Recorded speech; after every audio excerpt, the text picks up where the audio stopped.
ঘুম থেকে উঠতে এত লেট হয়ে গেছে না, মানে কোন তাল খুঁজে পাচ্ছি না যে কি কাজ করব। এমনিতে কালকে অনেকটা লেট করেই শোয়া হয়েছে। এমনিতে তো আমার ঘুম আসে না, তা হলেও অনেকটাই লেট হয়ে গেছে কালকে। মানে এবার কী বলুন তো, রাত্রেবেলা দেখবেন যে ঘুমটা তাড়াতাড়ি না হলে না, সকালবেলা না উঠতে আর ইচ্ছা হয় না। চোখের পাতা দুটো আটকে আসে একদম, খুলতে আর পারা যায় না। আর যেই লেট হয়েছে ব্যাস, এবার কাজের তালই খুঁজে পাচ্ছি না যে আমি কোনটা আগে করব। চলুন করে নিই। হ্যাঁ, 1:14 বাজে বন্ধুরা, আর আমার এখনো পর্যন্ত রান্না হলো না। তবে এই আলু উচ্ছেটা হয়ে গেলে রান্না হয়ে যাবে। কি বলুন তো, এত গরম পড়েছে না, মনে হচ্ছে না যে আমি আর কোনো কাজ করি। আর আজকে শরীরটা এতই ম্যাচ ম্যাচ করছে, একদম কিচ্ছু ইচ্ছে করছে না যে করি। সে যাই হোক, করতে হবে।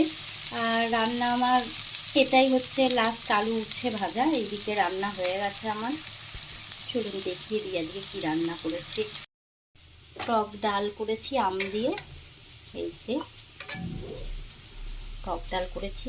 আর এই মাছটা আপনাদের দাদাভাইকে যখন খাবে তখন ভেজে দেব আম দিয়ে। এখন তো এত গরম পড়েছে, রোজ টক ডাল আর আলু সেদ্ধ। আজকে বরঞ্চ একটু মাছ করেছি আমি। চলুন আর রান্নাগুলো দেখিয়ে দিই আপনাদের। সঙ্গে আমি একটু নিয়ে নিয়েছি কোল্ড ড্রিঙ্কস। এই কোল্ড ড্রিঙ্কসটা এই শুকিয়ে যাচ্ছে বলার মতো না, তাই জন্য একটু এই রান্না করতে করতেই কোল্ড ড্রিঙ্কস নিয়ে নিয়েছি। এটা একটু কালকে রাত্রেবেলা আলু ভাজা করেছিলাম, ওটা রেখে দিয়েছিলাম, এটা আমি খেয়ে নেব। আর এই যে আলু সেদ্ধ, আজকে আর লাল লাল করে আলু সেদ্ধ মাখা হয়নি, লঙ্কাটা কমই দিয়েছি যেহেতু গরম তো। আর এই যে টক ডাল তো রয়েছেই। আর হচ্ছে এই যে মাছের ঝাল করেছি, রুই মাছের ঝাল। আর হচ্ছে বাবারে গরম, আর এই যে উচ্ছে ভাজা আর ভাত। এটা তুলতে পারলাম না। এই যে মাছের ঝাল, উচ্ছে ভাজা ভাত, উচ্ছে ভাজা ভাত, আর আলু ভাজাটা রেখে দিই। চলুন তাহলে। হ্যাঁ, মাছ ভাজা হয়ে গেছে, আর কড়াইটা পুড়েও গেছে, মাছ ভাজতে যাচ্ছে।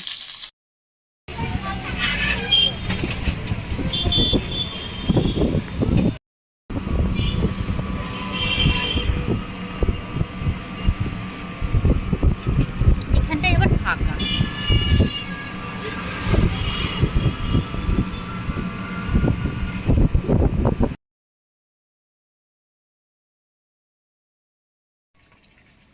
চলে এসছি, দিদিভাই জানলো কি করে। পায়েল খাওয়া শুরু করে দিয়েছে, আর আমার খাবার এই যে, আমার খাবার এই যে, আর দিদিভাই খাবার। চলো, এটা হচ্ছে দিদিভাইয়ের খাবার, আমি নিয়ে যাচ্ছি। চলো তুমি টিপ করবা, এসো।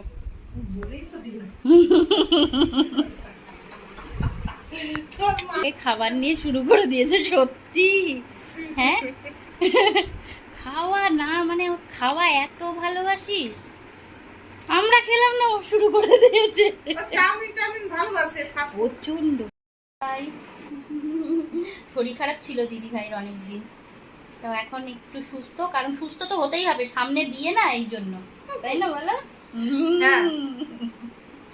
চলুন তো বন্ধুরা, এখন বাজে 9:30, এই মাত্র বাড়ি ঢুকলাম। আর আসার সময় এই যে ফরচুন একটা আটা নিয়ে আসলাম, এখন মাখবো। কেমন আছেন সবাই? আশা করি ভালো আছেন, আমিও ভালো আছি। আর এই গরমে ভালো থাকা আর না থাকা, তাই না বলুন? এইভাবে বলে কিন্তু কি করব, ভালো থাকুক সবাই, সেটাই চাই, তাই না? আর আমি এখন বাজে 12:26 বাজে, এখন 12:26 বাজে। আমাকে একটু বাইরে বেরোতে হচ্ছে, ব্যাংকের দরকারের জন্যই যাচ্ছি। দেখা যাক। আর বাইরে চরম রোদ বন্ধুরা, কি রোদ কি রোদ বাইরে, কিন্তু কিচ্ছু করার নেই, যেতে হবে। অনেকদিন ধরেই যাবো না, মানে যাবো যাবো করছি, কিন্তু সে আর হয়ে আর উঠছে না, না গেলে নয়, যেতে আমাকে হবেই আজকে। আর বাইরের দিকে তাকালে মনে হচ্ছে ঠাটা পড়া রোদ, তো মানে ভয়ে মানে ইচ্ছেই হচ্ছে না যে রোদে বেরোই।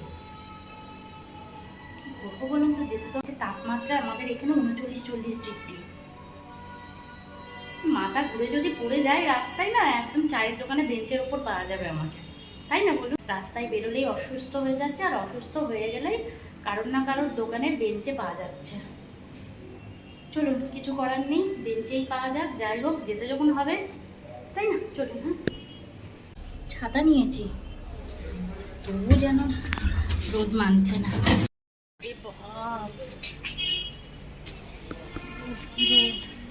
কি বলুন তো, ওই ব্যাংকে গেলে না মানে অনেকক্ষণ ধরে লাইনে দাঁড়িয়ে থাকতে হয়, ওটাই বিরক্ত লাগে। কিছু করার নেই, যেতে তো হবেই।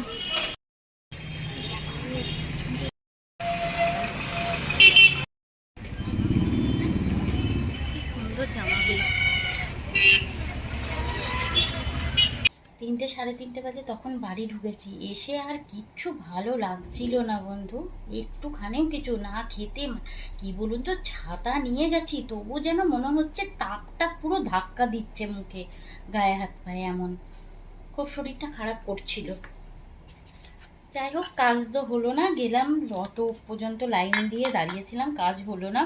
আবার সোম মঙ্গলবারে যেতে বলেছে, দেখি সোম মঙ্গলবারে যাবো, আর নইলে একটু গরমটা মানে একটু কম পড়বে তখন যাব। সম্ভব না বাবা এত গরমে বাইরে বার হওয়া। এসে যে ওই যে দুটো খেয়েছি, খেয়ে একটু শুয়েছি, শোয়ার পরে আর ইচ্ছে হচ্ছিল না কোনো কাজ করতে। দিয়ে উঠলামই, এখন 9টা বাজে, তো আপনার উঠেছি 7টা 7:30 উঠেছি দিয়ে। আর আমার তো রোদ্রে বেরোয়, এমনিতেই মাথা যন্ত্রণা, তার মধ্যে রোদে গেলে আরও মাথা যন্ত্রণা হয়। সে যাই হোক, মাথা যন্ত্রণা হচ্ছিল, একটু চা খেলাম, চাটা খেয়ে নিয়ে একটু শুয়ে শুয়ে টিভিটা দেখছিলাম। তারপরে এখন তো রুটি করতে হবে, আটা মাখা রয়েছে, রুটি করতে হবে, আর আলু পটল দিয়ে একটা চচ্চড়ি করব। ব্যাস, আর রুটি করব পরে, 11টা নাগাদ রুটি করব, 10:30 11টা নাগাদ। ব্যাস, আজকের মতো আজকে আর কিচ্ছু করতে ভালো লাগছে না। কি বলুন তো, এত গরমে না কাজকর্ম করতে একদম ইচ্ছে হচ্ছে না, কিন্তু কি করব, রোজকার কাজ তো করতেই হবে। আমি ছুটি নিলেও কি কাজ আমার থেকে ছুটি নেবে, তাই না?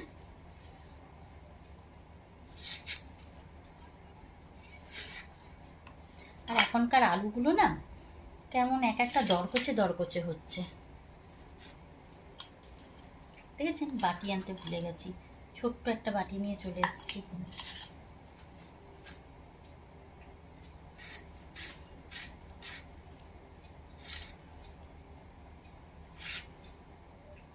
চলুন, হ্যাঁ, কেটে নিই।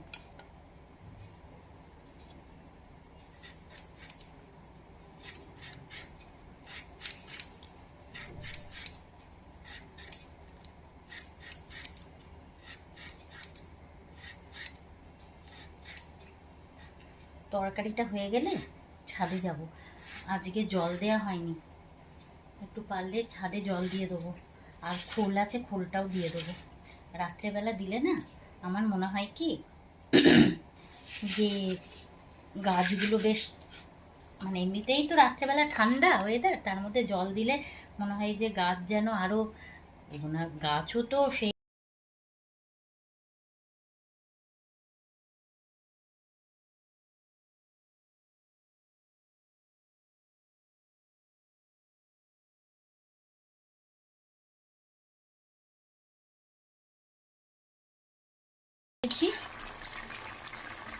তরকারিটা হয়ে যাবে।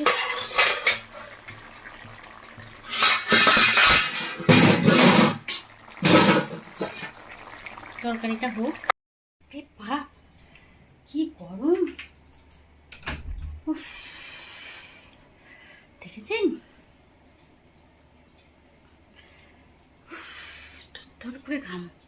ঘড়ির কাটা 9:30 ঘরে, আর আমি তো তরকারি চাপিয়ে দিয়েছি, আর 11টা বাজলে তখন রুটি করব। তাহলে আমার ব্লগটা আমি এখানে শেষ করছি। ভালো থাকবেন, সুস্থ থাকবেন, আর সব সময় হাসি খুশি থাকবেন। টাটা, শুভরাত্রি, ভালো থাকবেন। হ্যাঁ।